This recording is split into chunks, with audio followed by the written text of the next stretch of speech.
darating ang panahon na mawawala tayo sa mundong ito. At kapag dumating ang panahon na yun, hindi mahalaga sa kung gaano karami ng pera ang naipon mo sa bangko. Hindi rin mahalaga sa kung gaano ka successful sa trabaho or sa business mo.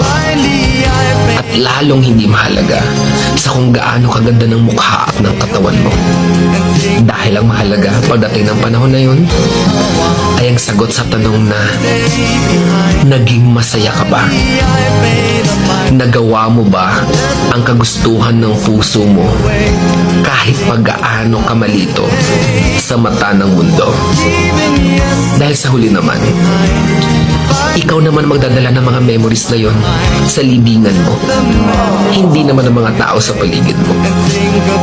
So make sure na bago pa dumating ang panahon na aalis na tayo sa mundong ito, siguraduhin mo sa sarili mo na magiging masaya ka at magagawa mo ang kagustuhan ng puso mo kahit pag-aano ka kontra ng mga tao sa mundo.